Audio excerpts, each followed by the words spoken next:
Публиката овде во салата мора да биде тивка за да може да се фокусира на она што ќе го кажат кандидатите. Би сакал во овој момент да ги повикаме кандидатите, демократскиот кандидат Хилари Клинтон и републиканскиот кандидат за претседател на Соединетите Американски држави Доналд Трамп.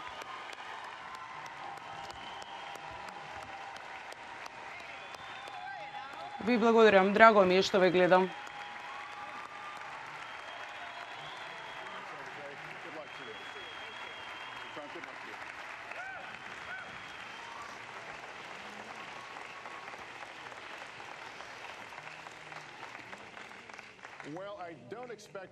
Очекував дека ќе покриеме дел од прашањата за време на оваа кампања. Би сакал да ве потсетам дека ќе се фокусираме на одредени прашања кои што ги сметаме за најзначајни, се најспецифични. Мене ми представува особена чест што сум овде и ја поминувам оваа вечер заедно со кандидатите. Се надевам дека кандидатите одвеќе чекаат да ги презентираат своите ставови, визии и вредности. Значи, ајде да почнеме. Ја назначувам за отворена оваа дебата. Темата се работните места. Постојат две реалности во Америка. Станува збора за 6-годишен раст на работните места, зголемени примања. Сепак, нееднаквоста останува и понатаму тековно прашање помеѓу обичните граѓани. Ке започнеме со вас, сенаторке Клинтон. Зошто вие сметате дека сте подобри во создавањето на работните места и пари кои што ќе останат во џебовите на обичните граѓани? Ви благодарам, Хал, за оваа дебата. Клучното прашање во оваа дебата е всушност каква земја сакаме ние да станеме и во каква иднина ке не очекува. Денес е вториот роден ден на мојата внука и многу размислував на оваа тема. Сакаме да изградиме економија која што ќе биде функционална за сите, а не само работа за одредени места. Значи, ни требаат нови работни места за сите. Би сакам да инвестирам во вас. Би сакам да инвестирам во вашата иднина. Тоа би значело работни места во производство, во инфраструктура, во технологија, во иновации, обновлива енергија и мали бизниси. Значи, ќе се создадат многу работни места за бизнисите. Ајде да започнеме со подигнување на минималната плата во оваа држава и да гарантираме еднаква исплата на сите вработени. Исто така очекувам дека компаниите ќе го споделат својот профит, не само помеѓу извршните структури, туку заедно со вработените. И исто така сакам да дадам поддршка на луѓето кои што се борат да одржат рамнотежата помеѓу семејството и работата. Често пати слушав за вашите проблеми и стресот под кој што се наоѓате. Ајде да се посветиме повеќе на овој проблем, да бидеме сигурни дека ќе обезбедиме еднаква работа и работни места за сите. А она што би значило дека немаме недостатоци во исплатата.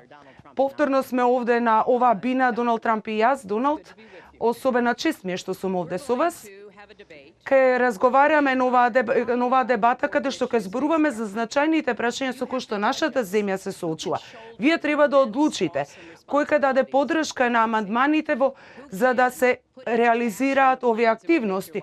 Кој всушност ќе ги понуди плановите и активностите кои што ќе го подобрат вашиот живот. Јас се надевам дека ќе добијам вашата поддршка за време на изборите. Почитуван господине Трамп, токму истото прашање за вас. Ви благодарам, Лестер.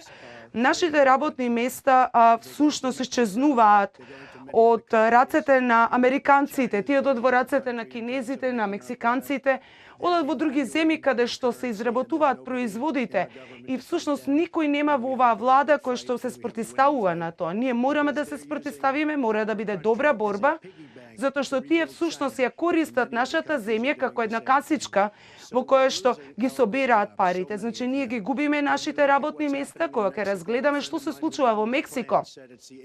Оние планови кои што тие ги имаат разработено, најголемите планови на секаде низ светот кои што се софистицирани се најдобри. Во Соединетите Американски држави, како што кажав, немаме такви немаме таква ситуација. Значи, работните места исчезнуваат. Илјадници работни места во Мичиген, во Охајо, сите се пренесени во тугите раце. Кога станува збор за детската заштита, Хилари и јас се согласуваме на оваа тема. Можеби не се согласуваме во однос на бројките и сумата, но кај разговараме на таа тема малку подоцна, но мора да прекинеме со процесот во кој што работните места се крадат од рацете на нашите жители и компаниите ги напуштаат Соединетите Американски држави, ги отпуштаат луѓето.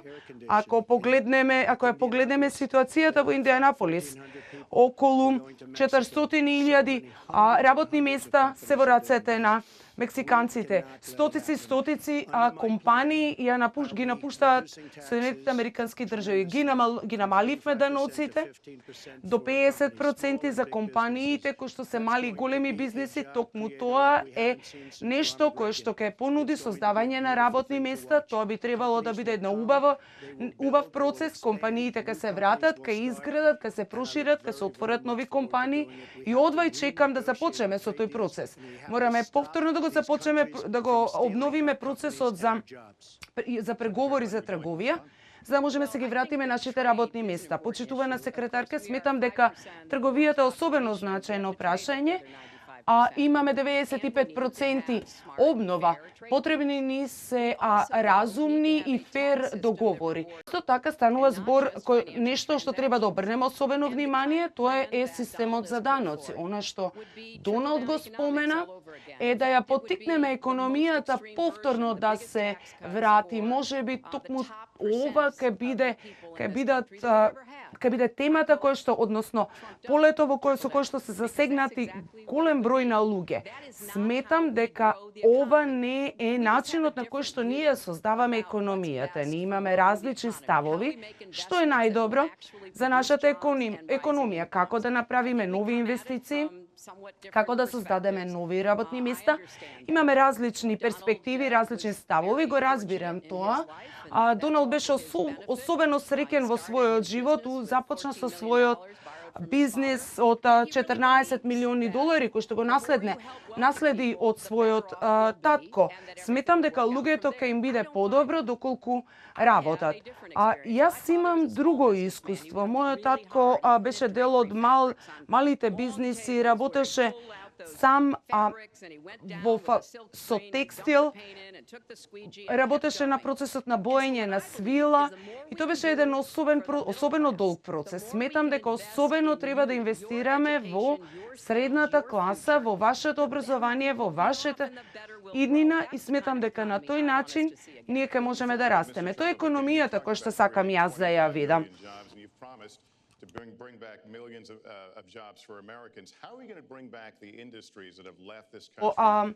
Америка, господине Трамп, како сметате ова да го постигнете? Кажете ни конкретно како на американските производители кои успеа да го зголемат бројот на работни места.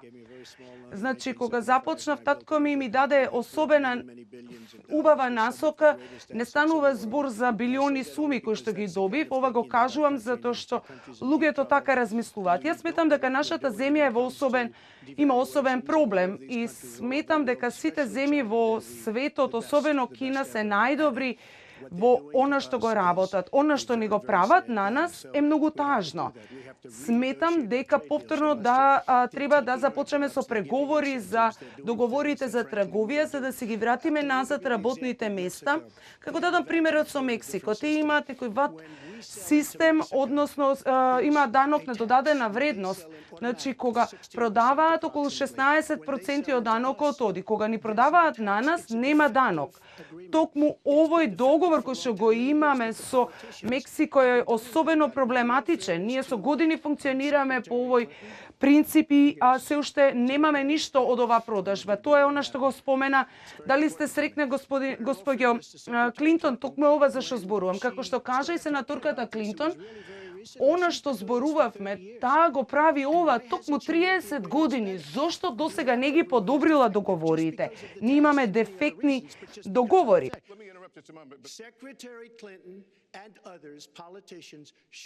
Но со другите политичари ова го прави со години, го дозволува ова да се случува. Тоа е нешто што ние го правиме со години, ни се случи на нас, на нашата земја, на нашите работни места, на нашата економија генерално.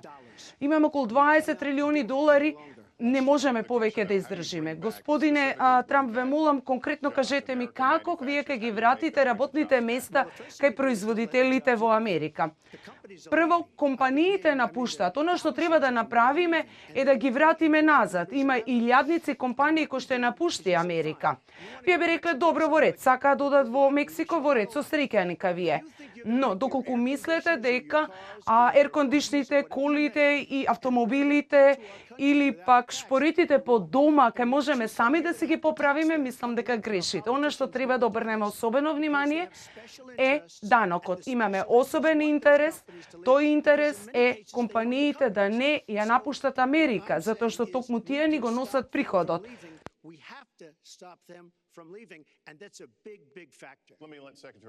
Напуштаат Америка, тоа е оној факт на кој што треба да обрнеме особено внимание. Ајде да запреме за момент да се подсетиме каде бевме пред 8 години. Имавме најголемата криза. Тоа беше во голема мера криза која што влијаеше на даночниот систем. Не успеа да, односно го запре процесот на инвестирање во средната класа. Системот на процедурата и работата на Wall Street, значи Доналд зборува за цените, например, за домување во 2006 година. Токму беше овој процес со кој што се соочувавме и не успеавме во тоа. Значи, станува збор за 9 милиони луѓе кои што ги изгубија своите работни места, 5 милиони луѓе ги изгубија своите домови, а неколку билиони остана без своите приходи. Ова не е лесно. Јас знам дека овој процес не е лесен и ние сме во моментов под притисок да ја подобриме нашата економија. Но она што не смееме да го направиме, да се вратиме наназад пред неколку години и повторно да ја примениме економијата која што имавме, кој што се покаже како особено неуспешна. Она што го кажува Доналд е дека неговиот план за данок ќе го намали долгот кој што го има. Во одредена мера средната класа во споредба со доколку ги споредиме работните места на средната класа со повисоката класа, повторно средната класа ќе изгуби. Океј, во ред ќе ви кажам, ние ќе продолжиме во овој принцип, со овој процес кој што јас го предложувам, затоа што ќе имаме 3 милиони нови работни места. Доколку ја земеме во предвид економијата, некои од земјите представуваат супер моки на 21 век во однос на обновливата енергија.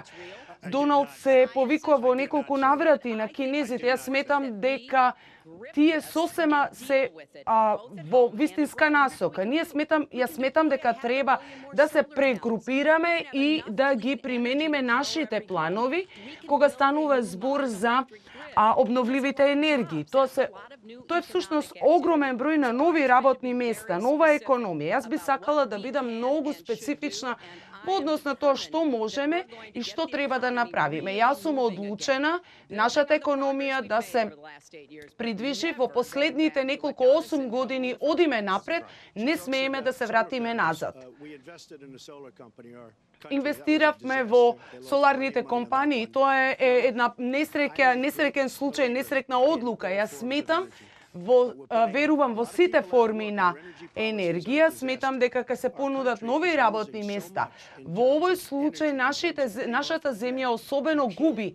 Ево загуба кога станува збор за економијата. Ние не можеме да продолжиме понатаму согласно плановите на администрацијата на Обама.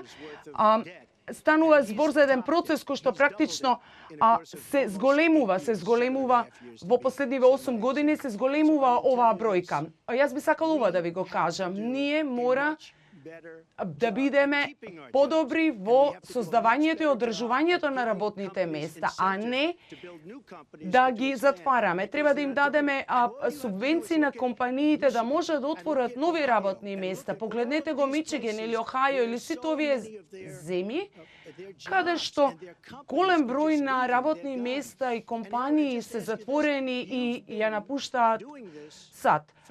Значи, ова го правиме во изминатите 30 години. Зошто не сме размислиле за решение на овој проблем? Сега одеднаш вашите предлози се однесуваат на нови решенија. Јас ке донесам нови работни места, ке создадам нови работни места.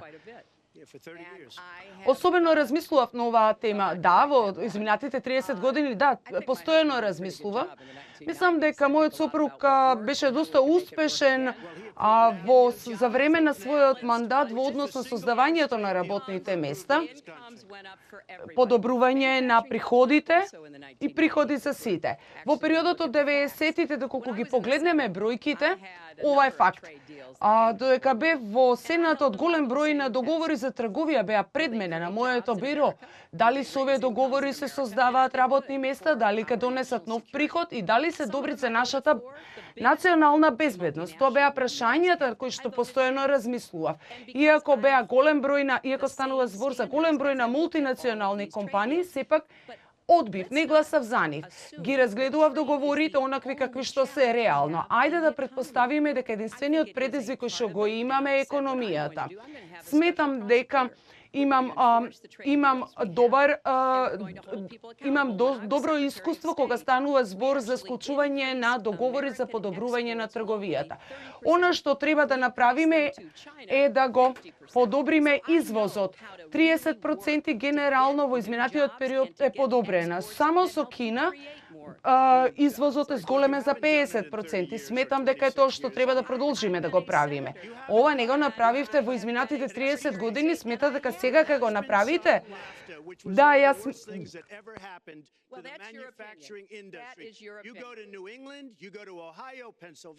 Во Англија, во Охајо, во Пенсилванија, каде и да отидете, секретарке Хилтон, ќе видите дека станува збор за уништување. Околу 30 до 50% од компаниите се затворени. Дел од нив никогаш не ги ни подпишале овие договори. Сега вие одеднаш сакате да ги воведите овие договори. Не ме слушнавте кога јас ви велев дека е многу лоша ситуацијата. Вие знаете дека не успеавте во овој процес, знаете дека нафта договорите се особено штетни за нашата држава. Јас сметам дека ова не е точно. Бев против во процесот на преговори и во однос на условите кои што беа поставени, сметам дека не беа добри.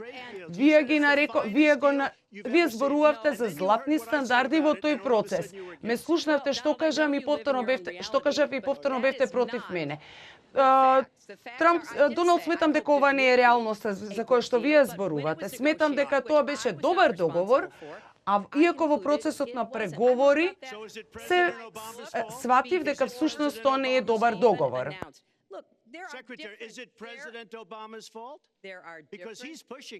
На председателот Обама постојат голем број на ставови што е добро за нашата земја, за нашата економија и за нашето лидерство на светски рамки.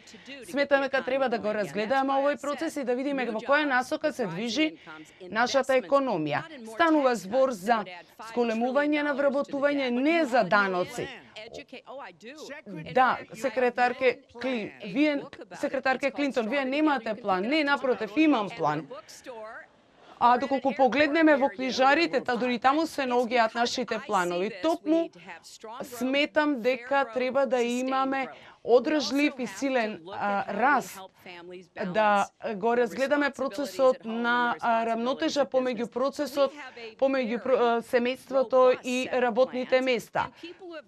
Она што сметаме дека луѓето ги разгледа нашите планови и заклучија дека со мојот план ќе се создадат околу 10 милиони нови работни места, со вашиот план ќе се изгубат 3 милиони работни места. Вие треба да потврдите дека најголемото данечно зголемување во историјата ќе ги избркате бизнисите. Всушност, правилата се ужасни и Мојот предлог за даночно намалување, на кој што сум особено горд, ќе создаде огромен број на работни места во однос на регулативите и правилата кои што вие ги предложувате. Да ви кажам, кога одев во околните места и покрај ситуацијата со даноците и намалувањето кој што вие го се спротивставувате, морам да ви кажам дека вие имате данок врз данок, даноци врз даноци, луѓето се обврзани да плаќаат, не може да отвараат нови фабрики, нови бизниси. Со вашиот предлог всушност го отежнувате овој процес за создавање на нови фабрики, нови работни места. Јас ќе го намалам даноците, тој е мојот предлог. That can't be left to stand. You know, I kind of assumed that there would be a lot of these Ке има голем број на обвинувања и спротивставувања кои што се превземени. Може да ги земете моите предлози од веб страната која што ја имам, hillaryclinton.com, во однос на предлозите кои што ги давам за даночното олеснување, ве молам погледнете ги. Ке видите дека станува збор за план кој што ќе создаде нови работни места, додека со вашиот план ќе се создадат дополнително ќе се зголеми бројот на лица кои што ќе бидат принудени да ги напуштат своите работни места. Јас предлагам подобрување на даночниот систем затоа што сметам дека даноците се токму тие кои што ќе помогнат корпорациите да го споделат својот профит со вработените.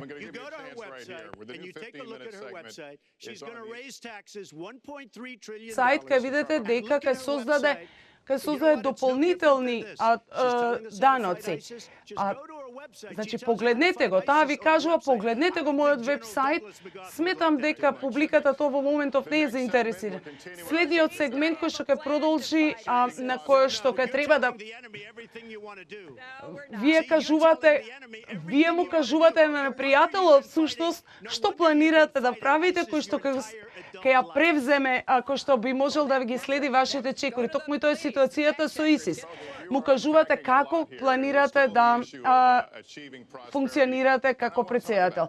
Би сакал да зборувам за даноците, станува збор за два различни ставови, кои што секретарке Клинтон вие нудите зголемување, додека господинот Трамп предлага намалување на даноците, ве молам да го слушнам уште еднаш.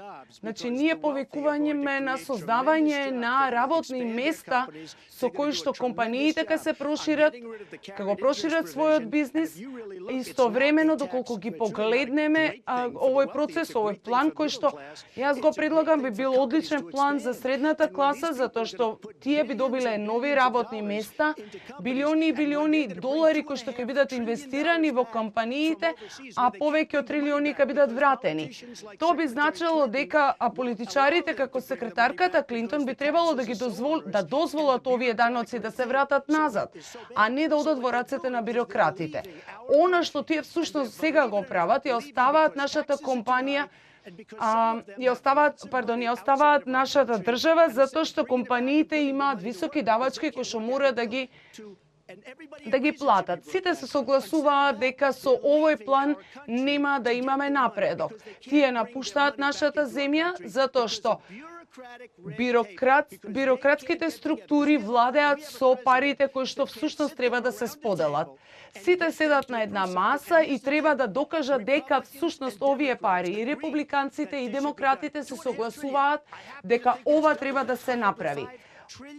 Станува збор за неколку трилиони долари кои што минатата година всушност отидоа во нивните раце. Со мало лидерство, овие пари би можеле да се користат и би било многу поубаво, нашата земја би била многу поубава. Ние немаме лидерство. Токму тоа е ситуацијата.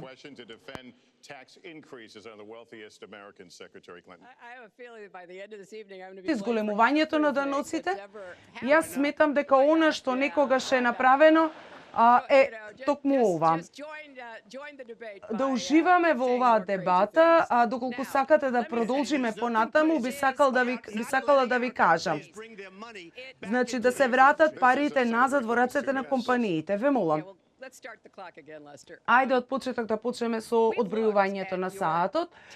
Значи, доколку го погледнеме вашиот предлог за даноци, одоначување, ќе видиме дека предлогот всушност не се усогласува со оно што вие сега го кажувате, враќање на парите назад во рацете на компаниите, враќање на компаниите назад. Јас на еден начин ова го поддржувам доколку станува збор за наша корист. Но доколку го погледнеме оно што вие го предложувате во вашиот план, тоа е всушност една огромна дупка. Бизнисот, вашиот бизнис кој што вие го предлагате. Вие станува збор за огромна сума на пари кој што вие сметате дека преку даноци ќе се врати во вашите раце кај вашето семејство. Вашиот предлог, како што реков, станува збор за нешто што не функционираше, не донесе токму во 2008 и 2009 не донесе во онаа незгодна ситуација во која што голем број на паметни и мудри луѓе рекоа: треба повеќе да работиме во однос на придонесите. Треба да дадеме поголем придонес кон средната класа.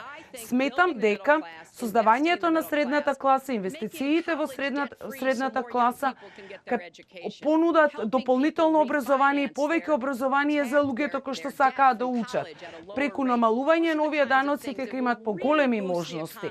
Токму овие работи ќе ја поттикнат економијата. Инклузивна благосостојба, не предности за лицата кои што се на самиот врв.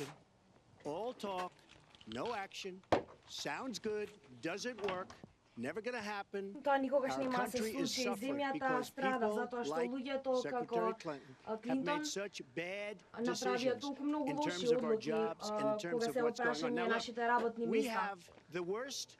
Имаме најлошата економија од големата депресија. И верувајте ми, сега единственото нешто што изгледа добро е маркетот на акции, затоа што се наоѓаме во многу лоша економија во моментов. Дженет Елен ги задржува интересите на ова ниво, затоа што продолжува и кога се зголемува интересот, се случуваат добри нешта, затоа што измешана е политиката и секретарката Клинтон не знае што прави. Не се враќаат даноците со декади, а тоа е затоа што не знаеме дали е тоа, дали затоа што претседателскиот кандидат должи пари или постојат конфликти на интереси. Ке се ослободи извештајот веднаш кога ќе има прилика. По изборите може да видиме 104.000 страници извештај кој што покажува од каде доаѓаат примањата и 600 милиони долари се запишани и внесени во минатата година. Но тоа е размислувањето кое што е потребно за оваа земја, која што веќе долго време има лоша економија и е растргната од секоја друга земја во светот. Е размислување кое што е потребно за нашата земја, затоа што имаме дефицит на размена од речиси 800 милиарди долари годишно. Имаме луѓе кои што преговараат за нашите размени. Вие сте слободни да ги покажете, да го прикажете вашиот даночен план. Ви кажав дека ќе го прикажам веднаш откако видете, јас веќе 15 години сум тука и знам многу богати лица кои што никогаш не добиле даночен извештај. Мене не ми пречи и веќе ми стана начин на живот, но многумина го прават тоа. сакам да кажам дека имаме ситуација во оваа земја која што мора да биде средена. Јас ќе ги покажам моите даночни документи, моите адвокати ќе ги покажат, кога таа ќе ги покаже своите избришани мејлови, 300.000 мејлови, а кога таа ќе ги покаже тие мејлови, јас ќе ги покажам своите даночни документи. Моите адвокати велат да не го сторам тоа, но јас ви велам дека ќе го сторам тоа доколку таа ги покаже своите мејлови. Не ги покажуваш своите даночни документи сите дека не завршен процесот. Но јас би го сторил тоа. Значи може да преговараме за тоа? Па не е баш, но ете таа нека ги покаже своите мејлови. Секретарке Клинтон, сметам дека веќе видовте уште еден пример за менување на темата во една дебата. Веќе 40 години секој може да ги види даночните документи, секој тоа го прави. Знаеме дека не постои опција за да се ослободат овие документи. И зошто тој не сака да го стори тоа? Јас сметам дека постојат две причини за тоа. Можеби затоа што не е толку богат како што вели дека е. Второ, можеби не е толку вклучен во добротворни организации како што тврди. Ги знаеме сите негови бизнис делки, но кажано е дека тој должи околу 650 милиони долари на Wall Street и на банки во странство. Но можеби тој не сака американците и сите вие кои што гледате вечерва да знаат дека тој ништо не платил за даноци, затоа што сите оние кои што требало да ги плати, тој се обидувал да добие дозвола за казиното.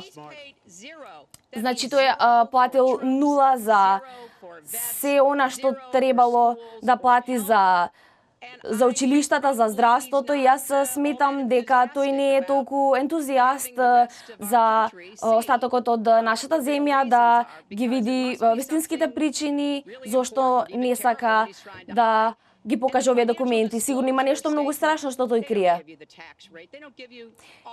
Не ти ги даваат сите детали за даноците, но мене ми изгледа дека ова е нешто што народот на Америка заслужува да го знае и јас немам причина да верувам дека тој некогаш ќе ги ослободи своите извештаи, даночни извештаи, затоа што има нешто што крие. И ќе продолжиме да погодуваме што тој крие, но моето прашање е дали некогаш ќе влезе во доколку некогаш влезе во Белата куќа, кој ќе биде конфликтот, на кому должи пари. Тој вам ви должи пари, тоа е одговорот. Исто така, тој го започна разговорот околу скриените мејлови кои што протекоа. Да, сторив грешка што ги пишав тие мејлови и доколку имам шанса би сторила поинаку, би постапила поинаку, нема да се правдам и ја превземам одговорноста за моите постапки. Господине Трамп, тоа беше повеќе од грешка, тоа беше направено намерно, тоа не беше грешка. Кога имате кога вашите вработени постапуваат по петиот амандман, сметам дека тоа не е достоинствено и верувајте ми дека оваа земја истото го смета како јас. Но не можете многу да заработите од даночните враќања. Верувајте ми дека јас ги пријавив тие 650 милиони долари. Тоа не е толку многу пари, така ми кажа сите, но во истиот извештај беше кажано тоа. Но верувајте ми, тие згради вредеа 3,5 милиони долари. Тоа не е 650 милиони долари, тоа е многу помалку. Но би можел да ви дадам листа на банки, доколку тоа ви помага, каде што би можел да ги видите сите институции, би можел тоа многу брзо да го сторам. Имам одлична компанија, имам одлични приходи, но тоа сакам да кажам дека е време оваа земја да добие представа за парите кои што се трошат. Имаме 20 трилиони долари во долг.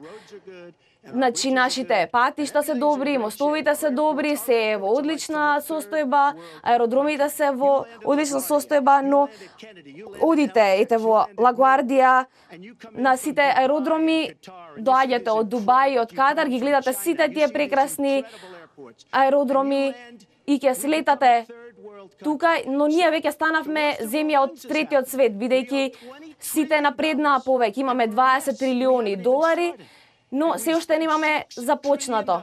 Имаме 6 трилиони долари вложено во Средниот Исток. Дали се 6, дали се 5, но изгледа како 6 трилиони долари во Средниот Исток, со кои што можевме да си ја изградиме земјата уште 2 пати. И луѓето како секретарката Клинтон го создаде овој проблем. Нашата земја има големи проблеми. Ние сме во голем долг. Имаме земја на која што и се потребни нови патишта, нови тунели, нови болници, а ние немаме пари затоа што парите се раздадени на толку многу од вашите идеи. Долго време немавме приходи од федерални приходи. Доколку основното нешто што го тврдите во вашата кампања е дека вие сте изградиле многу нови бизниси, но јас имам запознаено голем број од луѓето кои што сте ги прегазиле со вашите бизниси. Имам запознаено многу архитекти, садомијачи, инсталатери на стакло и слично, како што и мојот татко беше, на кои што вие сте одбиле да им платите кога ја завршиле работата, која што вие сте им ја наложиле. Еден од вашите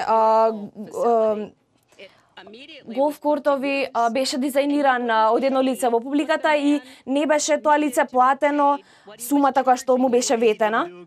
Може би не сторил така како што му било наложено, може би не ја завршил работата како што сум му рекол и затоа не сум го платил.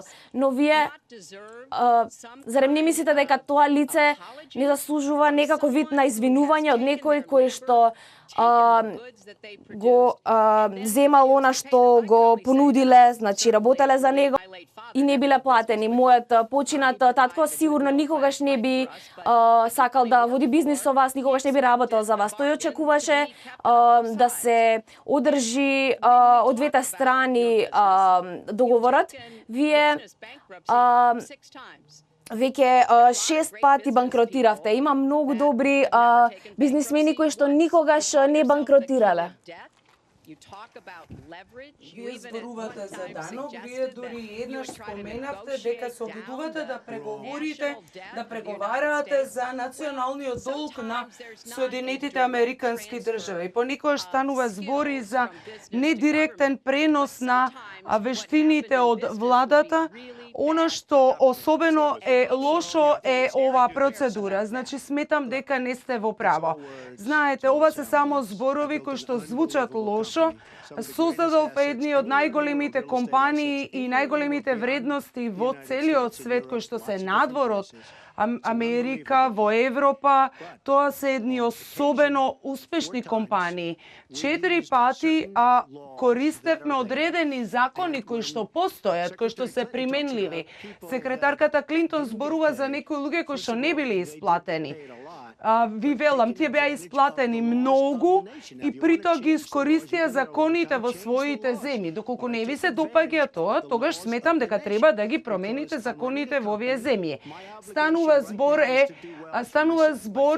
за следново. Јас треба да го направам најдоброто за себе, за своето семејство, но и за своите компании. Она што го кажувате ка десетици илјади луѓе кои што се особено срекни, за нив ви зборувам. Еве ќе ви дадам пример. Во Пенсилванија отворивме еден објект веднаш до Оно што ви кажувам дека во Пенсилванија всушност отвориме, значи отворивме еден објект кој што е веднаш до поштата, станува збор за огромна сума на пари која што е вложена и ја вложивме. Токму ова треба државата да го прави. Значи градиме и при тоа градиме инфраструктурата, купуваме локални производи, тоа е нешто што треба да го прави самата влада. Имаме луѓе кои што не знаат што прават. Значи буџетот се зголемува непотребно, имаме луѓе кои што не знаат што треба да направат, што треба да купат. Доколку зборуваме за Trump International, компанијата, ние сме особено напредни во овој процес. Токму ова е нешто што треба и владата да обрне внимание. Ние малку доцнеме со нашиот распоред. Ајде да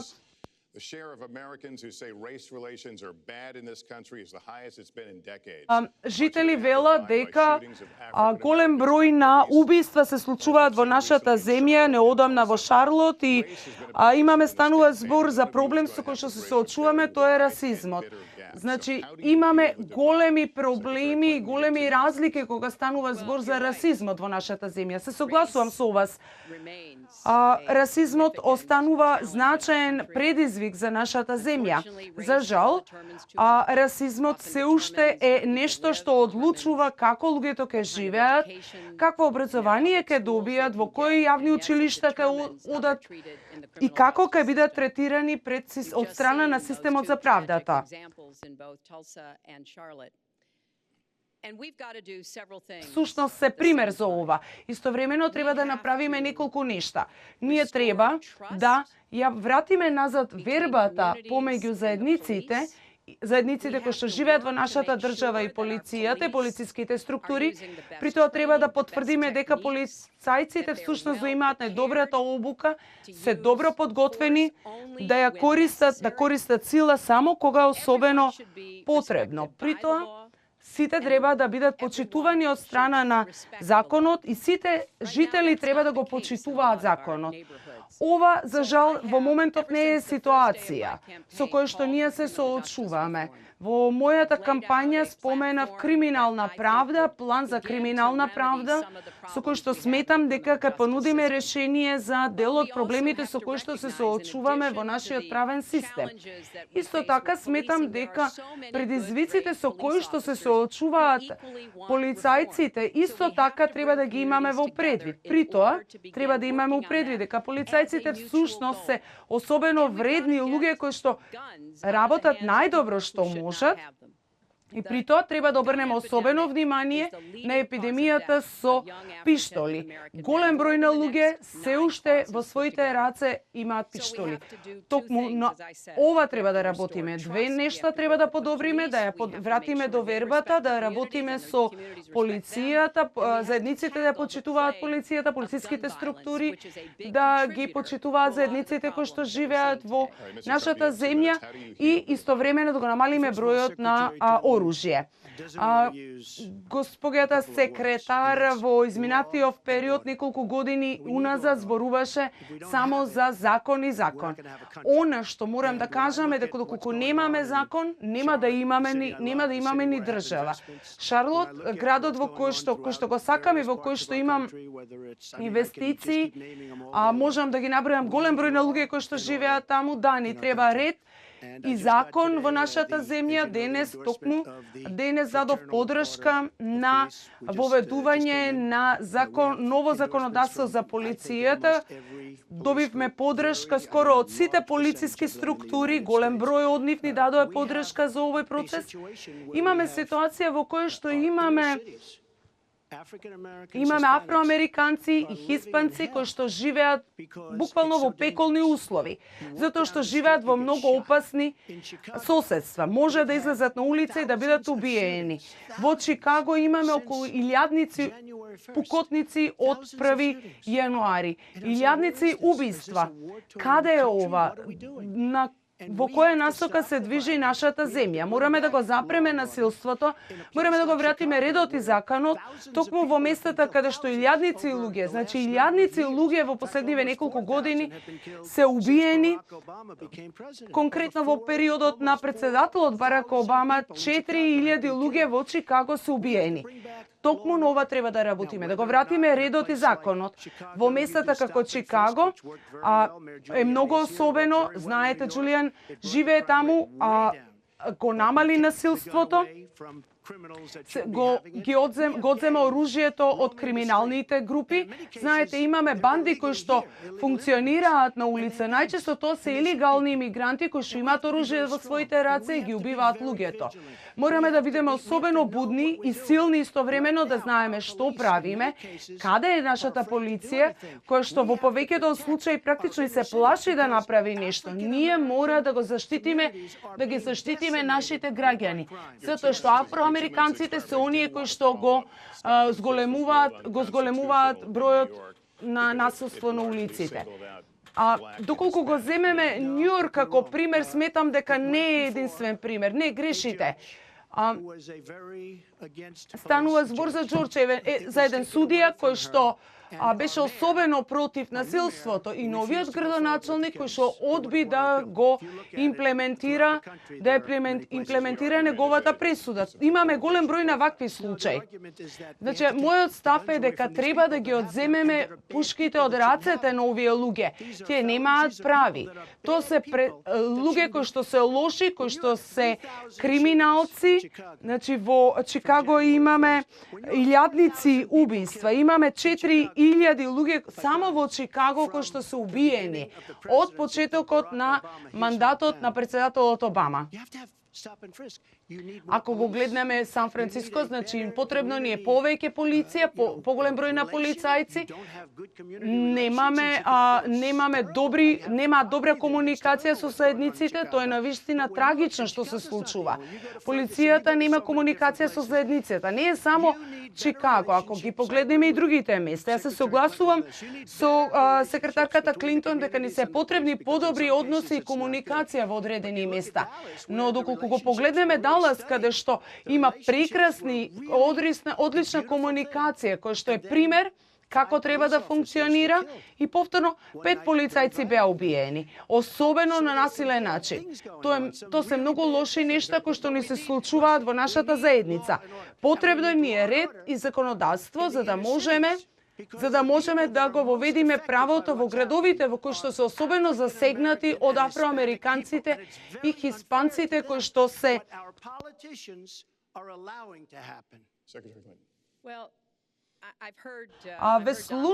го слушнав Доналд како кажува за оваа тема, како зборува на неговите собери. Мислам дека особено среќен е што успеа да создаде таква негативна слика за нашите заедниците во нашите држави.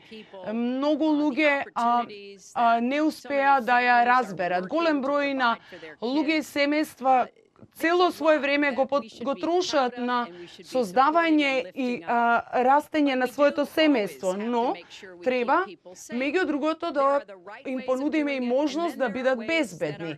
Постојат голем број начини, но голем број од овие начини се и нефункционални. Станува збор за уставни предлози, станува збор за неефективни предлози кои што не го дадоа посакуваниот резултат. Сметам дека насилните криминални активности се всушност помал број во споредба со останатите видови на криминални активности. Во изминатите 25 години имавме одлична соработка, имавме одредени проблеми, неочекувани проблеми. Преголем број на афроамериканци завршија во затвори заради ненасилни прекршоци. Доколку сте млада афроамериканец и направите одреден прекршок, исто како и белец, вие најверојатно ќе бидете уапсени и ќе бидете ставени позади решетки. Мораме да го решиме овој проблем со расизмот преку систематски пристап. Ние не можеме едноставно да кажеме закон и ред. Мора да кажеме и да се соочиме со план, да создадеме еден план и да се соочиме при имплементирање на да ги определиме минималните казни за луѓето кои што ги добиле, имајќи ги во предвид малите активности и прекршоци кои што ги направиле.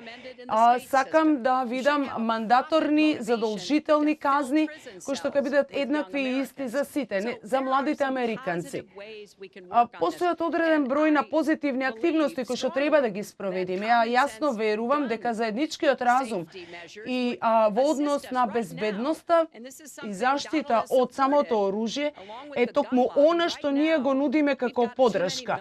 Во моментов имаме премногу воено оружје на улица и голем број од нашите полицајци едноставно не се во состојба да го решат овој проблем. Сметам дека потребни се дополнителни проверки и да им се одземе оружјето. Кога станува збор за оние кои што може да купат оружје во нашата земја, треба да бидат подложени на контрола дали тие се насилни, дали се опасни за нашата држава. Она што го кажавте минатата година е дека станува збор за пристрасност. Дали сметате дека станува збор, се уште сметате дека станува збор за пристрасност? Не е само ситуацијата со полицијата. За жал, мислам дека преголем број од нас во оваа наша убава земја донесуваат пребрзи заклучоци едни за други. Соодветно на тоа, сметам дека сите треба да се запрашаме, да си поставиме тешки прашања. Зошто јас се чувствувам на овој начин? Зошто кога станува збор за полицијата, всушност имаме и фатални последици? Според првиот предлог, реков дека ќе се инвестираме, да си помогнеме да ја избегнеме оваа пристрасност. Сретна одредена група на полицајци, особено истакнати во својата работа, тие имаат големи проблеми. Например, менталното здравје е особен проблем со кој што се соочуваат.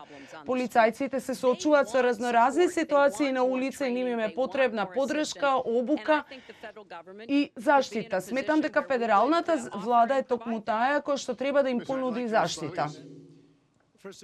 Дали сакате да одговорите? Да, се согласува. И дури луѓето, голем број на луѓе во мојата партија сакаат да дадат поддршка на овие проблеми. Се согласувам со вас. Кога едно лице се наоѓа на оваа листа, потребно е да добие одредена поддршка. Јас сум особено горд на овие луѓе кои што го брана вториот амандман на оваа држава и сметам дека луѓето, дури оние кои што се оставени сами на себе, треба да добијат поддршка, да не бидат сами. Она што силно се залагам станува збор за младите црнци со кои што треба особено да се работи. Знам дека и вие знаете, добија одредена власт. Сметам дека тоа е една лоша работа со која што се соочуваме. Кога станува збор за ситуацијата со Сан Франциско, вие зборувате да се одземе оружјето од нивните раце. Ја велам да се одземе оружјето од рацете на бандите и криминалците. Ја знам дека не се согласувате со мене овде. Може би имате одредена политичка причина. Во Њу Јорк, например, имаме околу 2200 луѓе кои што 2200 луѓе кои што го предадоа. Сметам дека станува збор за голема група на луѓе. Од 2200 до 2600, тоа е една огромна разлика која што постои. Но станува збор, истовремено станува збор за особено влијание, особена промена во Њу Јорк која што се случи. Тие сосема беа успешни во својата активност. Она што го кажува самиот градоначалник е криминалните активности всушност се намалија. Не се согласувам со вас. Не, Њу Јорк заврши одлична работа и јас на вистина ги охрабрувам во споредба со изминатите, особено двата изминати градоначалници, заедно со полициските структури. Сметам дека сите заедници треба да соработуваат меѓу себе. Едно убиство е премногу, но особено е значено да научиме од она што се случило, што е променето и влијанието кое што го оставиле во заедниците. Кој не би се согласил и кој не би сакал за нашето соседство да биде безбедно. Истовремено, никој нема да се согласи со почитувањето на правата на младите луѓе кои што живеат во овие соседства. Треба да бидеме подобри во нашата работа, заедно со заедниците, со религиозните заедници, со бизнис заедницата, но и полицијата, кој што се соочува со овој проблем. Знаете, ова прашање се однесува на расизмот. Би сакал да ве прашам. Треба да одговорам на ова. Знаете, афроамериканците и афроамериканската заедница, заедно со нивните политичари, за време на изборите, зборуваат едно, но по изборите, единствено што ни кажуваат дека се видиме подоцна, ка се видиме никогаш.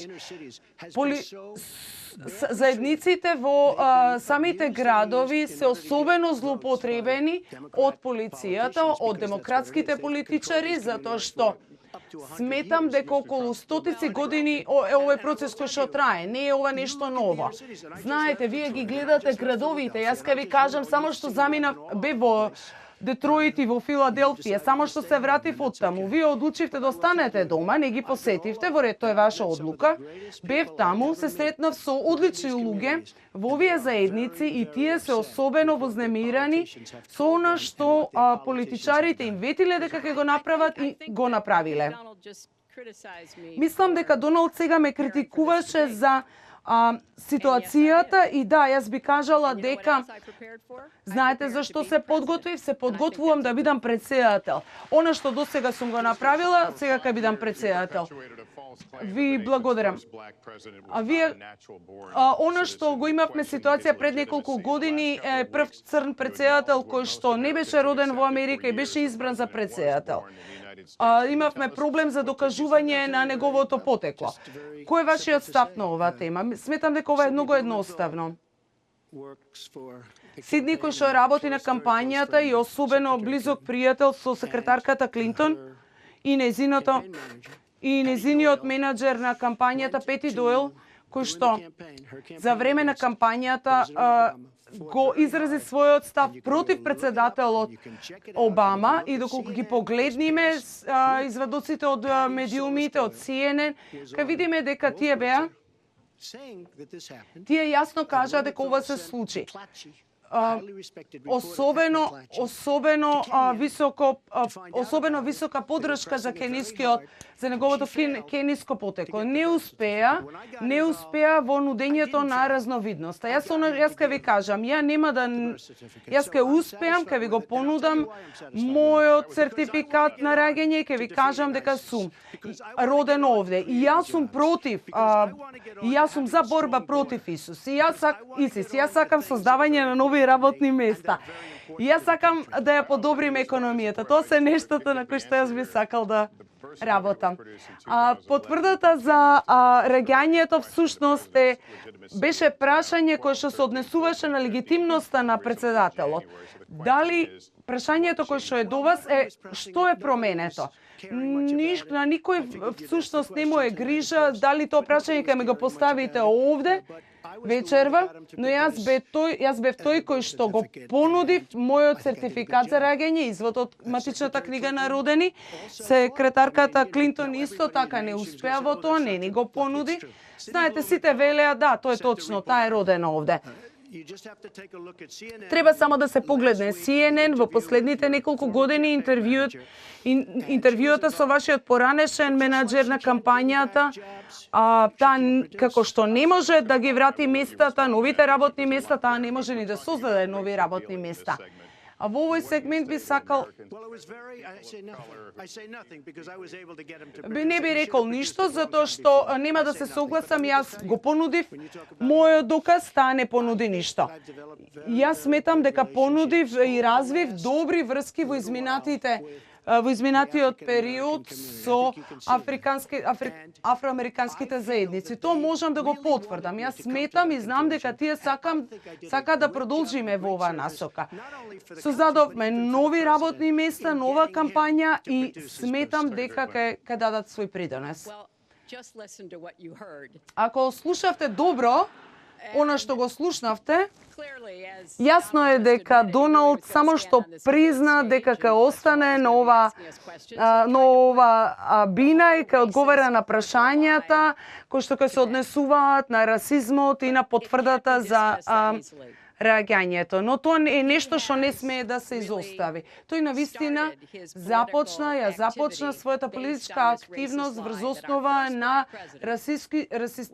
расистичката лага во однос на потеклото на тековниот претседател. Немаше докази, со години ја промовираше оваа лага затоа што дел од неговите поддржувачи сака да веруваат во неговата приказна. Но знаете, Доналд ја започна неговата кариера во 73-та година со тоа што беше обвинет за дискриминација во судот, затоа што не издал стан на еден афроамериканец и сакал да знае дека луѓето кои што работат за него немаат право да изнаемуваат стан. Всушност тој 2 пати беше обвинет. Значи има едно големо досие на расистичко однесување и лагата за реагањето беше особено болна. Барак Обама е човек кој што е особено горд и можам да ви кажам колку многу му пречеше и беше особено вознемирен, затоа што токму ова беше прашањето кое што се искористи против него, но би сакал да ве потсетам на она што го кажа Мишел Обама за време на незиниот говор. Доколку не притискате надоле, ние ќе одиме на нагоре. И Барак Обама отиде нагоре, успеа. И покрај најдобрите намери, најсилните намери на Трамп да го потисне. Би сакал да ви кажам дека се подготвував за дебатите со Обама во вашите подготовки за дебатите, вие особено лошо го третиравте. Иако сега кажувате дека тоа било многу убав процес, иако сега не сакате да се подсетите на тој момент, има одредени слики, особено битна една слика која што е позната. Не можете да се спротивставите на она што го кажа и го потврди менаџерот на вашата кампања. Знаете, ова не може да се прифати и навистина е неприфатливо. Кога бев многу мал и бев во компанијата, отидов во компанијата кај татко ми, видов дека заедно со голем број на други компании во земјава започнавме процес на соработка без да се обвинуваме. Станува збор за голем број на луѓе. Знам дека вие нема да прифатите, ќе кажете дека ова е лага и дека е лоша реклама, може би ајде, но во ред, искрено ќе ви кажам, ова го сметам за одлично, затоа што јас успеав да поминам низ оваа судска процедура која што вие споменавте без да се чувствувам виновен и да изгубам. Во Палм Бич во Флорида постои една одредено богато соседство во кое што отворив клуб и навистина бев пофален за тоа, затоа што немаше дискриминација против афроамериканците, муслиманите, против никој. И тоа особено успешен процес. Многу ми е драго што го направив и добив голем број на пофалби за она што го направив, на кој што особено сум горд. Токму така и јас се чувствувам. Тоа е вистинското чувство. Следниот сегмент е безбедноста, 21-виот век, војната со која што се соочува оваа земја секојдневно, сајбер нападите, тајните кои што се крадат. Моето прашање е кој е позади ова и како да се спротивставиме на ова?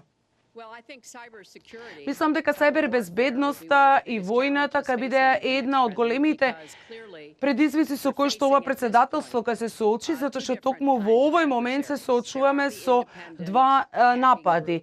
Тоа се независни хакерски групи кои што самостојно работат заради комерцијални причини да успеат, се обидуваат да украдат информации да заработат пари, но сајбер нападите кои што доаѓаат, тоа се кои што доаѓаат од нашите структури, од институциите, државните институции. Тоа е една ситуација, но друга е ситуацијата со Русија. Не постои сомнеш дека Русија е вклучена во овој процес. Оно што особено ме плаши, знам дека Доналд особено ја вреднува работата на Владимир Путин, но морам да ви кажам дека Путин води една сериозна војна, а тоа е што дозволи сајбер нападите да ја нападнат владата, да украдат голем број на приватни документи во демократскиот комитет, да не украдат документи. Неодамна научив дека токму ова е еден од нивните омилени методи на напади да соберат информации. Ние мора јасно да потврдиме дека Русија, Кина и Иран, кои да се Соединетите Американски држави имаат голем капацитет, нема да седеме со скрстени раце и ке се соочиме со нападите. Наши информациите од приватниот или од јавниот сектор. И ке мора да јасно да им кажеме дека не сакаме да користиме вакви методи, иако ни се на располагање и дека сме во можност да се вклучиме, сепак ние ќе ја браниме нашата земја и Русија мора тоа да го свати. Мислам дека долго време се игра со нашето трпение докаде ќе издржиме и колку ќе успееме да останеме смирени. Затоа и бев особено вознемирена кога слушнав дека Доналд го поддржува Путин. Околу 50 владени службеници всушност биле вклучени во оваа процедура. Сметам дека Доналд не е личност која што би можела да одговори на оваа позиција како претседател. Господине Трамп, истото прашање и за вас. Би сакал да кажам дека дадов поддршка и веќе следната недела околу 200 адмирали и генерали ке присуствуваат. И поголем број од нив ке дојдат. И дополнително, исто така, добив поддршка и од ИСИС. Неодамна дадов поддршка на 650.000 полициски службеници кога зборува секретарката Клинтон за ова. Јас би кажал и адмиралите и генералите се оние кои што добиваат мојата поддршка затоа што имаат особено знаење. Доколку го погледнеме нередот кој што тие го направија, она што секретарката Клинтон го напомена, мислам дека треба да бидеме подобри од кој било. А како ќе бидеме добри доколку не знаеме дали е Русија, но јас цело време ја споменува. Јас велам, може би била Русија, но може да биде и Кина, но може да биде некоја друга држава која што седи, некој кој што седи на позади своето биро, ние не знаеме кој провалил. Но она што научивме е дека оваа институција Берни Сендерс ја користи својата позиција и ги користи вашите луѓе. Значи тоа би можело да биде може да му се случи на било кој, но Берни Сандерс ја искористи својата позиција. Дали е Русија, дали е Кина, дали е некоја друга земја, тоа не го знаеме.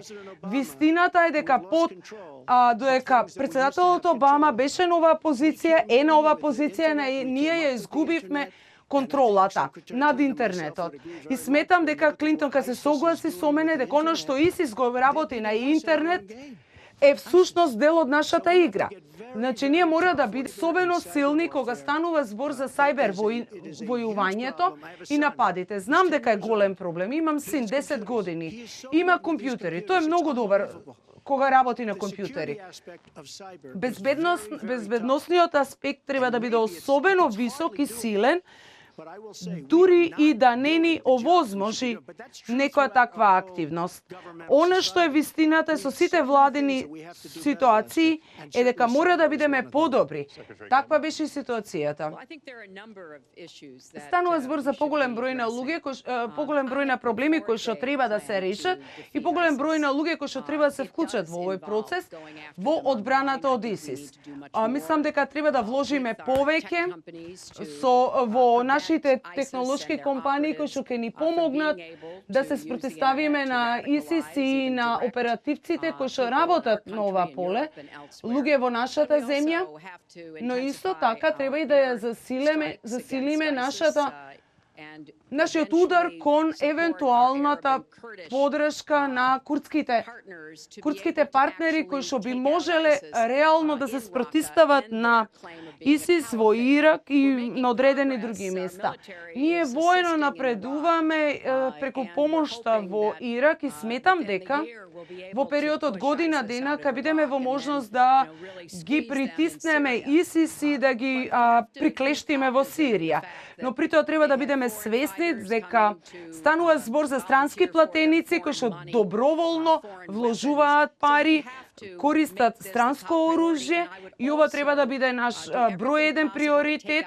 Треба да вложиме све што можеме за да можеме да се спротивставиме. Имаме голем број на напори, например кога бев секретар во Охајо, знам дека моравме да се спротивставиме на Багдад преку организирање на клучни начини на борба. Мораме да се спротивставиме на ИСИС и да направиме се што може да ја рушиме нивната пропаганда преку интернет. Но постојат американски држави кои што всушност се изложени на шпионски процеси токму во Америка. Во Њујорк, во Нью Џерси, ситуацијата со трговските центри во Орландо. И двајцата ве прашам, кажете ми конкретно, како вие ќе го спречите овој процес на кој што се изложени американските жители? Секретарката Клинтон зборува за вземање, спротивставување на ИСИС. Председателот Обама и секретарката Клинтон создадоа еден вакуум во ситуацијата во Ирак за да можат да се извлечат. Штом навлегоа на територија на Ирак, ја мора да создадат вакуум за да може да избегаат. Долго време функционираат на овој принцип. Притоа тие не ја информира јавноста дека околу десетици илјади или можеби повеќе трупи војници оставија во Ирак. Долго време овој процес тековен кој што се случува и сметам дека не ги информира. Ако ја земавте нафтата, ИСИС не беше во можност да ја превземе затоа што нафтата беше нивниот примарен приход. Сега тие мора да се насочат кон други наоѓалишта. Едно од нив е Либија, кој што е една од другите несреќни ситуации. Сега сметам дека ќе се зголеми волум тонот и ќе работиме малку понапорно. Доналд ја поддржуваше инвазијата на Ирак. Погрешно. Тој всушност гласаше и за активностите кои што ги превземавме во Либија. Даде поддршка за нападот врз Гадафи. Во одреден момент тој забележуваме дека константно споменува Џорџ Буш се согласи кога американските трупи ќе го нападнат Ирак. Даде согласност, а не Барак Обама. За одлуката да останат трупите во Ирак беше донесена врз основа на дозвола и согласност со ирачката влада која што не ни ја даде, иако ние сакавме да понудиме поддршка на нашите трупи. Ајде да зборуваме за ситуацијата во Соединетите Американски држави. Како ќе ги заштитиме луѓе, нашиот народ? Јас сметам дека мора да имаме служба која што ќе се погрижи за добивање на сите информации во Њујорк, во Минесота, во Нью Џерси и тие одговорија веднаш професионално на нападите кои што се случија и веднаш го соборија. Можеби ќе добиеме дополнителни информации дека тој е жив. Значи мора да сториме се што треба, се што можеме за да ги добиеме сите информации, да работиме многу поблиску со нашите сојузници и ова е нешто за што Доналд Трамп не се погрижи многу добро. Нашите војни сојузници навистина треба да работиме со нив и да го покренеме вниманието кон војната состојба. Доналд постојано ги навредуваше муслиманите во странство и во нашата земја, но ние треба да соработуваме со муслиманите и американското муслиманско заедништво, бидејќи тие може да ни обезбедат информации кои што обично не би можеле да ги добиеме од друго место. Значи ние треба да соработуваме со нив и со војната поддршка, бидејќи Доналд Трамп за жал доведе до оваа ситуација. Одговорете на прашањето Доналд Трамп. Секретарката вели дека работиме долги години и го имаме најголемиот неред до сега. Но гледате во Средниот Исток и тоа е земја која што беше подготвена да падне, бидејќи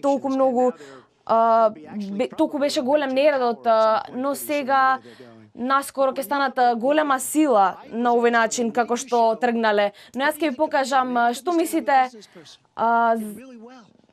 за мене како бизнисмен.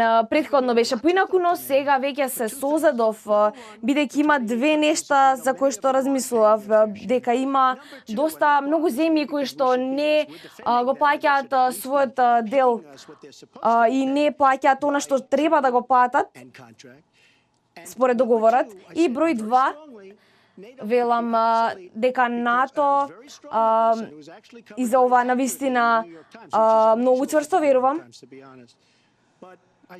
но велам дека тие не се фокусираат на тероризмот и навистина многу пати го кажав ова.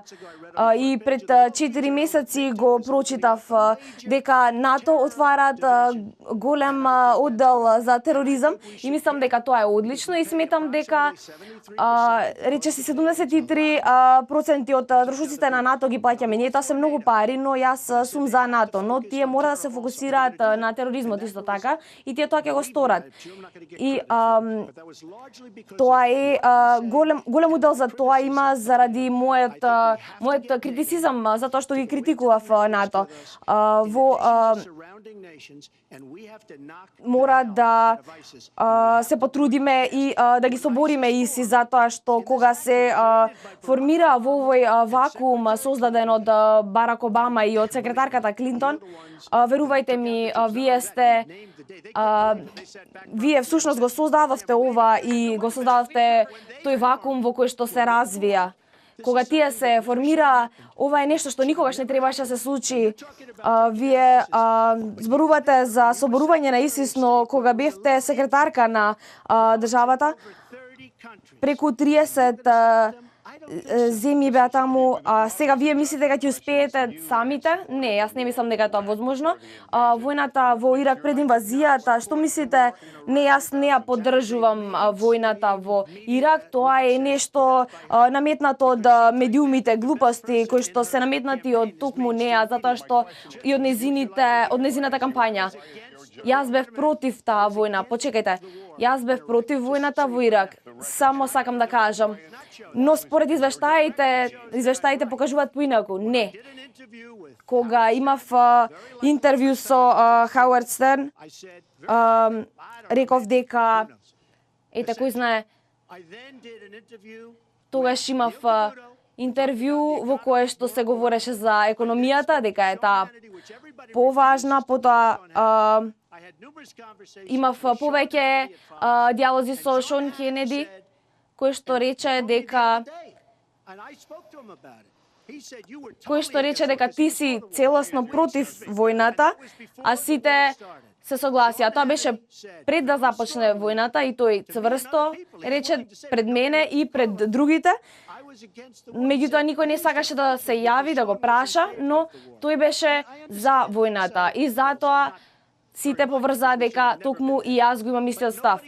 Но никој не го праша него. И потоа го напиша овој артикол во списанијата и напиша каде што пишуваше дека сум против, но еден од вашите соработници рекоа дека претходно пишуваше за, потоа против, но доколку некој ги праша медиумите, Шон Хенеди да каже, а ова беше пред да започне војната, дека јас и тој претходно имавме аргументи, многу разговаравме, имавме дебати за оваа тема, и токму тоа се случи. Но во 2002 година, да, тоа го кажавте, но моето прашање беше зошто сега вие сега не согласувате со Клинтон. Имам поинакви ставови сега. Исто така би сакал да кажам дека многу подобро се однесувам од неа. Подобар карактер имам, затоа што таа потроши стотици милиони долари на реклами на Медисон, на авенијата Медисон. Но најсилната карактеристика е тоа што знам како да победам. Јас сум победник, а таа не знае како да победи. Предходно, пред екраните, не знам со кого разговаравте, секретарке Клинтон, но навистина немавте контрола, а јас тогаш реков дека еве, ова е личност, чисто темперамент и карактер ќе ја сопре. Па добро. Ајде да поразговараме за два многу важни проблеми кои што беа претходно споменати од Доналд. Прво за НАТО. НАТО како воен сојузник има нешто што се нарекува член 5, во кој што се вели дека кој што единствен пат се повикале на него по нападите врз кулите близначки, кога се боревме против тероризмот и Афганистан се уште се борат со нас. Иран имаше речиси доволно нуклеарно оружје за да создаде нуклеарна бомба. Под раководството на Буш имаше многу институции со кои што беа сопрени, но ние имавме казни против нив и јас гласав за секоја од нив, но тоа не беше доволно и затоа поминав година и пол создавајќи документ кој што би помогнал да се соберат најсилните казни против Иран. И председателот Обама ја запре оваа програма без да се испука ниту еден куршум. Значи, на тој начин може да се соработува, вака треба да се работи.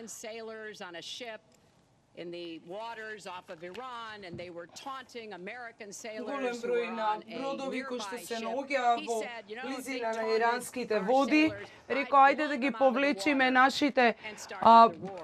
повлечиме нашите бродови, да ги вооружиме и да започнеме нова војна. Тоа не е вистинскиот начин. Тоа не е вистинската одлука да бидете лидер. Најлошиот пат, најлошото нешто што Доналд го кажа се однесува на нуклеарното оружје. Тој неколку пати повтори дека доколку се грижиме за земјите кои што имаат нуклеарно оружје, станува збор за демократите и републиканците кои што се трудат да направат се што е во нивните раце да го намалат нуклеарното оружје. Знаете, има нуклеарно оружје во Источна Азија, во ред нека продолжат со своите програми. А всушност неговиот кавалерски однос во однос на нуклеарното оружје представува особен проблем. Тој е број еден закана со која што се соочуваме во нашиот свет, особена закана за кој што се наоѓа во нивните раце. Значи, пред се треба да не дозволиме ниту нивните прсти да се најдат во близина на нуклеарни кодови, а не пак да држат оружје во нивните раце. Сметаме дека се премногу силни. Ова ги опишува проблемите. Знаете, не станува збор само за Ирак. Би сакал да кажам неколку работи да одговорам, но за една работа се согласувам. Единствен проблем во светот е нуклеарното вооружување со нуклеарно оружје, а не глобалното затоплување кој што вие го споменавте и вашиот председател кој што го промовира. Нуклеарното вооружување е единствениот проблем кој што треба да стои на оваа листа.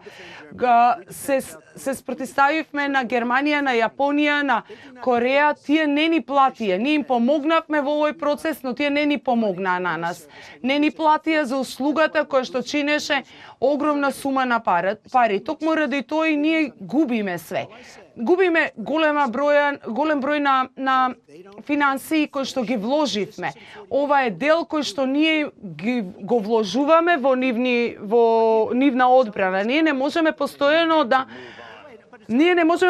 да го браниме Јапонија, да ги продаваме нивните коли за тие да можат да заработат, а при тоа да барат помош од нас. Станува збор за земја која што ни должи. Што се однесува до нуклеарното оружје, се согласувам со вас дека тоа е единствената најголема закана за нашата земја. Одиме понатаму до последниот сегмент. Дали председателот Обама, кој што во неколку наврати зборуваше за подобрување на оваа програма во првите неколку години, дали ја поддржувате оваа програма? Би сакал да кажам оно што и секретарката Клинтон го спомена за Русија, таа особено кавалерски расположена кога станува збор за Русија, но Русија се ги изголемува своите можности токму во поле во кое што ние не сме напреднале долго време. Она што можам да го кажам е дека ние не сме во чекор со овие земји. Јас би сакал да ставам крај на овој процес и секако нема да бидеме први кои што ќе нападнеме. Штом ќе се одлучи за нуклеарната алтернатива, мислам дека треба да бидеме подготвени. Јас сметам дека не можам да прифатам таква ситуација. Доколку ги погледнеме овие ситуации, например Северна Кореја, ништо не правиме. Кина е таа која што треба да отиде во Северна Кореја и да го реши овој проблем, затоа што Кина е сосема способна да го реши овој проблем. Уште една друга моќна земја која што ја спомена Клинтон, Иран, власта на Иран над Северна Кореја. Тие мислам дека тие направија одличен договор и треба да го вклучат овој проблем преку меѓусебно решавање да ја постигнат целта која што ја сакаме. Таква е ситуацијата со Јемен. Како што спомена и секретарката Клинтон, зошто не ги вклучивме и овие прашања во договорите, кои што треба да важат константно, вклучувајќи и 400 милиони долари во кеш кои што им биле дадени и се потврдија подоцна се потврдија дека станува збор за 7 милиони долари кои што им биле исплатени. Она што треба да прашаме, да се запрашаме, зошто не ги вклучивме овие нешта и зошто не го подобривме договорот кој што го имавме. Тоа е најлошиот договор кој што во историјата никогаш е направен. Со Иран едноставно треба да се вратиме пред 10 години и да го решиме овој проблем. Пред некој ден се сретнавме со Нетањаху, кој што воопшто не е среќен со оваа ситуација. Секретарка Клинтон, имате 2 минути. Дозволете ми да ви кажам дека зборовите се значајни, особено кога доаѓаат од устата на председател, и би сакала да ви потврдам дека нашите партнери, сојузници во Јапонија и каде и да се, имаме договори за војување, ке ги почитуваме. Особено значајно е зборот на Америка да се вреднува и да се почитува. Доколку имаме одредени прашања и навреди кои што се соочуваме секојдневно со голем број на лидери од целата земја со кој што разговарам, би сакала во своје име, во име на мнозинството на американци да кажам дека нашиот збор вреди. Оно што ќе го кажеме, стоеме позади тоа. Исто така особено значајно е да погледнеме ситуацијата во целиот свет. Не постои сомнеш дека имаме и други проблеми со Иран, но лично попрво би ги решавала проблемите со нуклеарната програма со која што се соочуваме, а Доналд никогаш не ни каже што би направил, дали тој би започнал војна, дали би го бомбардирал Иран. Доколку го критикува договорот кој што се покаже како особено успешен,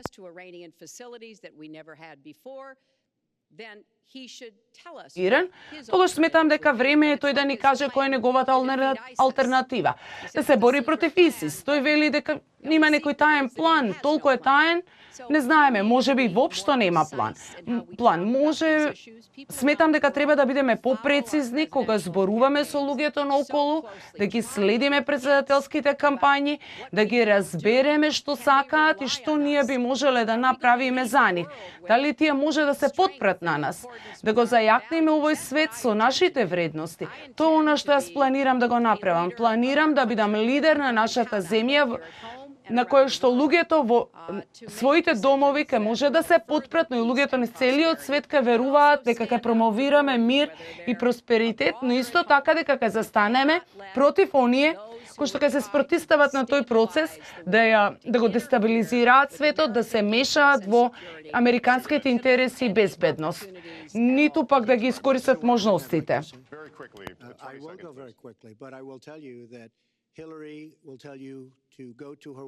Хилари, погледнете го сајтот на Хилари, каде што кажува како ќе се спротистави на ИСИС, но во моментов станува се потешко и потешко да се спротиставиме, затоа што се присутни во се поголем број на земји и држави, и што се однесува до Јапонија, би сакала да им помогнеме на нашите сојузници. Но верувајте, губиме билиони долари. Ние не можеме да бидеме светски полицаец, не можеме да ги штитиме земјите во целиот свет без да ни платат за услугата која што им ја нудиме. Тоа не го кажуваат затоа што нема бизнис договори. Но мора да имаме основни вредности кои што ќе ги следиме.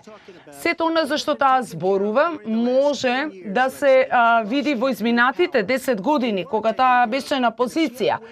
Доколку таа победи во оваа трка, токму тој ќе продолжи да го прави.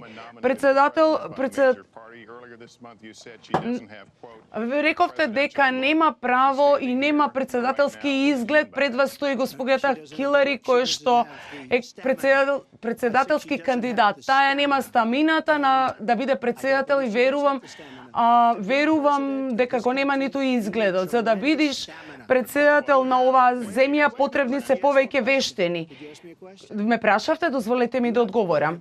Мора да бидете способни да преговарате за трговските договори, да преговарате токму за нив. Например, со Јапонија, со Саудиска Арабија. Дали можете да замислите како ќе ја брениме Саудиска Арабија со сите пари кои што тие ги имаат, а ништо не ни платиле на нас? Има толку многу работи кои што треба да им се посвети внимание. Сметам дека Хилари не ги поседува. Штом патува низ 100 и повеќе земји и преговара мировни договори, прекини на војување, ослободување на дисиденти, отварање на нови можности во земјите низ целиот свет, дури по 11 сати сведочи пред Конгресот, сметам дека ја имам стамината и вештините кои што се потребни.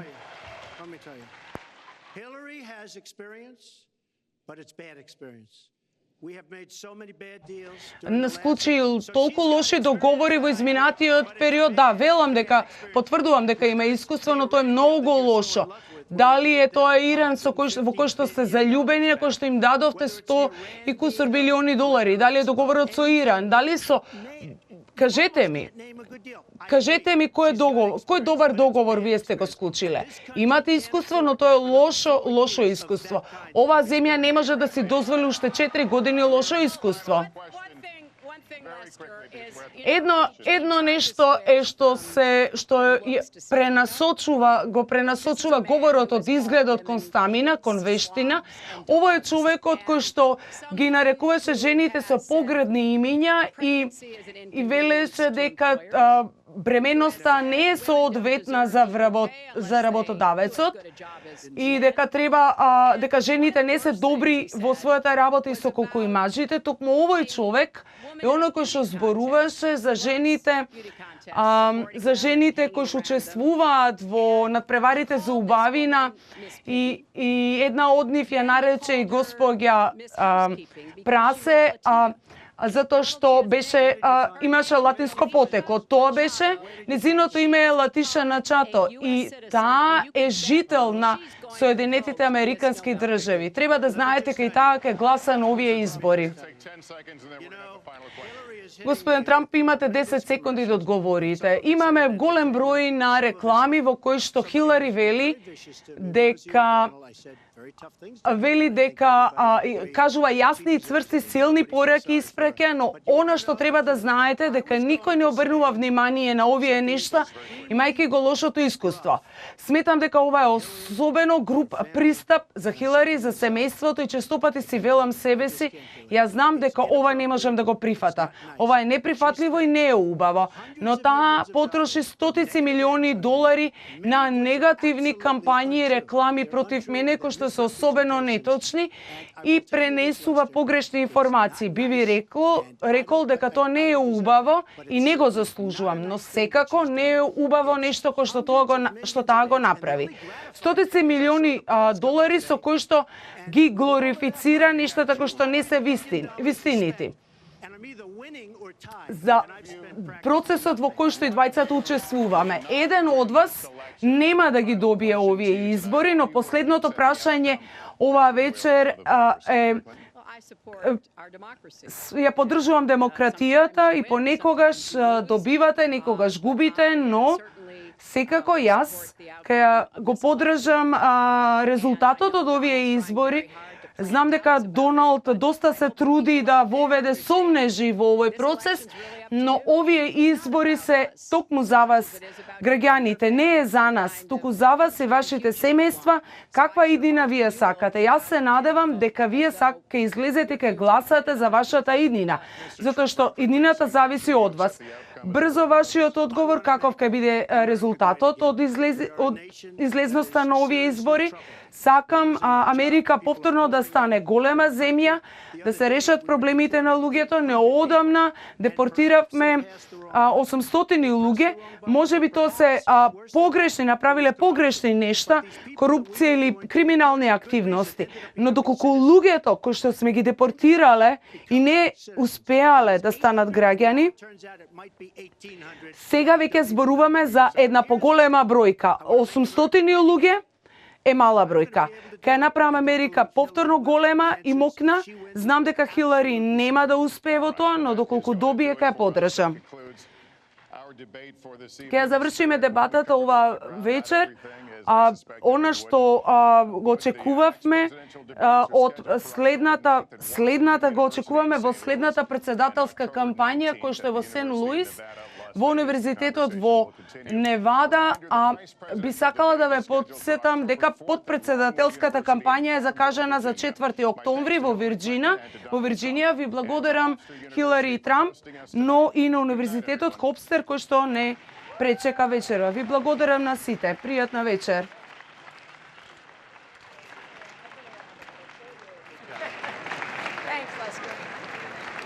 Почитувани, ви благодарам што го следевте директниот пренос.